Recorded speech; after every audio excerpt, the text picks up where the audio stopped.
Hello दोस्तों, मैं अमन कुमार, अमन GS research centre में आपका स्वागत है। दोस्तों, मैं इंडियन पॉलिटी के बारे में आपसे कुछ डिस्कस कर रहा था, तो उसी कड़ी को आगे बढ़ाते हुए आज हम लोग की चर्चा का विषय 1781 का एक्ट ऑफ सेटलमेंट है। उसके बारे में हम लोग आज बात करेंगे। देखते हैं इसके मुख्य प्रावधान क्या थे।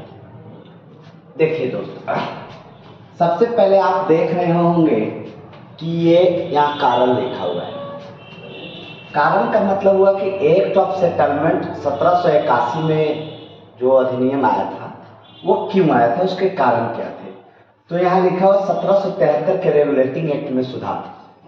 1773 के रेगुलेटिंग एक्ट में सुधार के लिए एक्ट ऑफ सेटलमेंट 1781 अधिनियम लाए गए थे। इसे डिक्लेरेटरी एक्ट के नाम से भी जाना जाता है। वो शायद आपसे ना पूछे, लेकिन फिर भी एक बार आप ध्यान रखें। इसके मुख्य प्रावधान की बात हम करते हैं। सुप्रीम कोर्ट एससी लिखा हुआ है। सुप्रीम कोर्ट की न्यायिक क्षेत्र में कमी लाई गई। न्यायिक क्षेत्र का मतलब हुआ क्योंकि उसके जो न्याय जिस टॉपिक पे किया जाता था, जिस क्षेत्र में किया जाता था, उसमें कमी लाई गई। चाहे वो ज्योग्राफिकल हो, क्षेत्र के आधार पे आप बात कर रहे हैं, क्षेत्रफल के आधार पे, तो ज्योग्राफिकल इसकी जो न्यायिक शक्तियां थी कोलकाता तक सीमित कर दी गई थी। इसके न्यायिक क्षेत्र में दूसरे तरफ से भी कमी लाई गई थी। जैसे ईस्ट इंडिया कंपनी के राजस्व अधिकारी हुआ करते थे, उनके न्यायिक अधिकारी हुआ करते थे, उनको सुप्रीम कोर्ट के न्यायिक क्षेत्र से मुक्ति दे दिया गया और ये जो पावर सुप्रीम कोर्ट का यहाँ घटाया गया, अर्थात राजस्व और न्यायिक अधिकारी का आप ये केस नहीं सुनेंगे और ये अधिकार अब गवर्नर जनरल के काउंसिल को दे दिया गया है।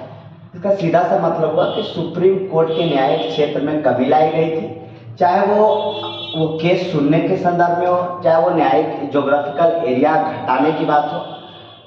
तो दोस्तों, आप मेरे हिसाब से आप समझ रहे होंगे। तीसरी बात पे हम लोग बात करते हैं, अपील लिखा हुआ है। इसका सीधा सा मतलब हुआ कि प्रांतीय कोर्ट, प्रोविजनल जो कोर्ट हुआ करते थे, उनसे केस को गवर्नर जनरल के काउंसिल में मंगाया जा सकता था। इसका मतलब हुआ कि अपील प्रांतीय कोर्ट से ना करके गवर्नर जनरल के काउंसिल था उसमें किया जा सकता है। उसको ज्यादा पावरफुल बनाया गया प्रांतीय कोर्ट की अपेक्षा। ये अंतिम कोर्ट था, ये फाइनल अपील करने वाला कोर्ट था उस समय का। हिंदू, यहाँ अगला पॉइंट है कि हिंदू केस को न्याय जो दिया जाता था या उसको न्यायिक गतिविधियां जो की जाती थी वो हिंदू लॉ के अकॉर्डिंग किया जाता था। ऐसा इसमें प्रोविजन किया गया था। इसका मुख्य उद्देश्य आप ऐसे भी समझ सकते हैं कि उस समय जो भारतीय जनमानस में जो असंतोष था, तो उसको भी कहीं ना कहीं पैसिफाई करने के लिए कि भारतीय लोगों के लिए भी कुछ किया जाए, तो उसके लिए भी हम लोग के लाया है। और यहाँ पर एक पॉइंट और हम लिख सकते हैं कि मुस्लिम लोग जो होते थे या मुस्लिम जो केस आते होंगे, उसको मोहम्मडन जो रूल्स होते हैं उनके द्वारा उनको सॉल्व किया जा सकता था। मोहम्मडन जो रूल्स होते थे, नियम होते थे, उनके द्वारा करने का सीधा सा मतलब है कि मुस्लिम वाला केस को मुस्लिम के लॉ के अकॉर्डिंग देखा जाता था और हिंदू लॉ के अकॉर्डिंग हिंदू के केसेस को देखा जाता था। यहाँ पर GC लिखा हुआ है, गवर्नर जनरल के काउंसिल लिखा हुआ है। उसको अधिकृत किया गया था, उसको पावर दिया गया था कि आप अध्यादेश जारी कर सकते हो। किसको? गवर्नर जनरल के काउंसिल को यह पावर दिया गया था कि आप अध्यादेश जारी कर सकते हो। तो ऑर्डिनेंस जारी कर सकते हैं, उसी का अंग्रेजी लिखा हुआ है। और ये भी बात उसमें बताई गई थी कि आप नियमन, कोई रूल रेगुलेशन टेम्पररी बनाने हो तो उसके लिए अध्यादेश और नियमन या रेगुलेशन आप बना सकते हैं। लेकिन एक बात नोट करनी है हम लोग को कि सुप्रीम कोर्ट में उसको पंजीकृत कराना, रजिस्टर्ड कराना होता था। दोस्तों हम लोग लास्ट पॉइंट की तरफ बढ़ते हैं। इसको मैंने बुलेट पॉइंट रखा है। बुलेट पॉइंट का मतलब कि अगर इसका पॉइंट आउट किया जाए तो हम क्या एक शब्द में क्या कर सकते हैं, तो कहेंगे कि न्यायिक क्षेत्र को कार्यपालिका के क्षेत्र से अलग कर दिया गया था। ये पहली बार हुआ था, ये फर्स्ट टाइम हुआ था। तो ये हमारे नोट करने वाले पॉइंट थे कि न्यायिक क्षेत्र को कार्यपालिका के क्षेत्र से अलग कर दिया गया था। तो दोस्तों अभी हमने देखा कि 1781 के एक्ट ऑफ सेटलमेंट में क्या क्या मुख्य प्रावधान थे।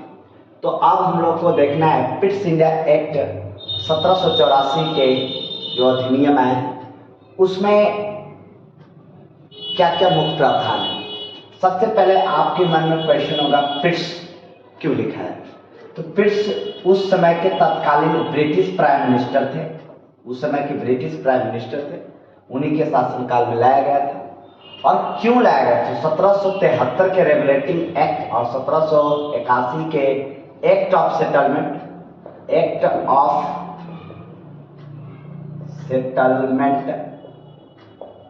में सुधार कर रहे थे, इसका लाया गया था। तो इस चीज को लाया गया था।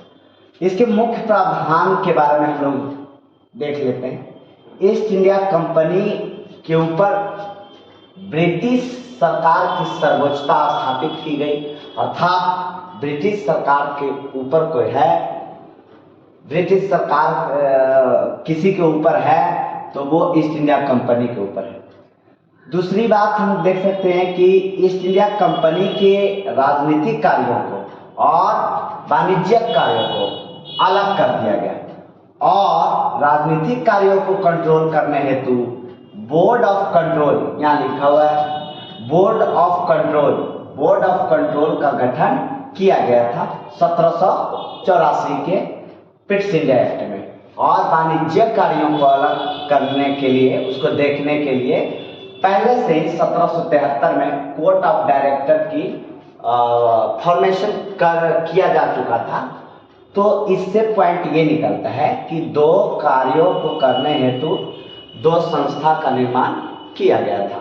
एक वाणिज्यिक कार्यों के लिए कोर्ट ऑफ डायरेक्टर, जिसकी स्थापना 1773 के रेगुलेटिंग एक्ट में आप देख सकते हैं, और राजनीतिक कार्यों को कंट्रोल करने के लिए 1784 के पिट्स इंडिया एक्ट में इसका एक और संस्था बोर्ड ऑफ कंट्रोल की स्थापना की गई। तो यहाँ पर देख सकते हैं सर कि द्वैध शासन प्रणाली की यहाँ पहली बार शुरुआत हो रही है। एक तरफ ब्रिटिश सरकार कंट्रोल स्थापित कर रही है, तो दूसरे तरफ ईस्ट इंडिया कंपनी के भी क्षेत्राधिकार बताए जा रहे हैं, उसके कार्यों को निर्देशित किया जा रहा है। तो हम कह सकते हैं कि द्वैध शासन प्रणाली की पहली बार जो शुरुआत हो रही है इंडिया में वो 1784 के पिट्स इंडिया एक्ट के तहत हो रही है। कभी हम लोग और आगे बात करेंगे द्वैध शासन प्रणाली के बारे में जब हम मॉडर्न इंडिया पढ़ रहे होंगे। गवर्नर जनरल के जो काउंसिल थे उसमें संख्या जो थी 4 थी, लेकिन इसे घटा करके 3 कर दिया गया।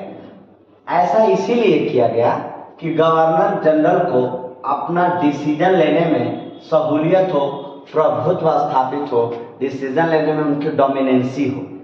तो हम कहना ये चाहते हैं कि गवर्नर जनरल को ताकतवर बनाया गया, अर्थात उसके निर्णय लेने की जो प्रभुत्व है उस चीज को बढ़ा दिया गया ताकि सरकार अपने हित में डिसीजन ले सके, इसलिए उसके प्रभुत्व को बढ़ाया गया।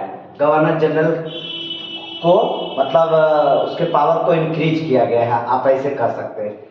उसी शब्द को हम ऐसे भी कह सकते हैं कि गवर्नर जनरल उस समय कास्टिंग वोट इंजॉय करते थे। कास्टिंग वोट का मतलब हुआ कि जब ये कुल संख्या अगर 3 है तो उसमें 1 और 1 इधर हो गया, तो ये गवर्नर जनरल अपना मत मान लिया इधर देते तो इसकी संख्या 2 हो जाती है, या इसको देते तो इसकी संख्या 2 हो जाती है, इधर 1 हो जाएगी। तो कास्टिंग वोट, जिसको आप दूसरे शब्द में वीटो पावर आप कह सकते हैं इसको। तो आपने देखा कि वीटो पावर इनको पहली बार दी गई, मतलब गवर्नर जनरल को। मद्रास और बम्बई के जो काउंसिल हुआ करते थे उस चीज़ को उनको मॉडिफाई किया गया, उसमें कुछ तब्दीलियां लाई गई हैं। वो बंगाल के जो काउंसिल थे उनके जो मॉडल थे उन्हीं के बेसिस पे मद्रास और बॉम्बे के गवर्नर काउंसिल को मतलब कह सकते मॉडिफाई किया गया है। तो दोस्तों हम लोग 1784 के पिट्स इंडिया एक्ट के सारे प्रावधानों को देख लिए।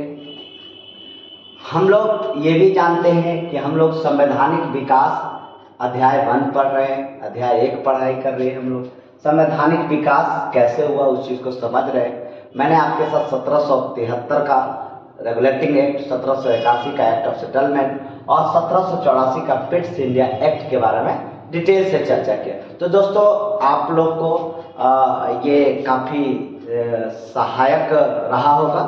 तो हमारे चैनल को लाइक और सब्सक्राइब करें अगर आपको अच्छा लगा।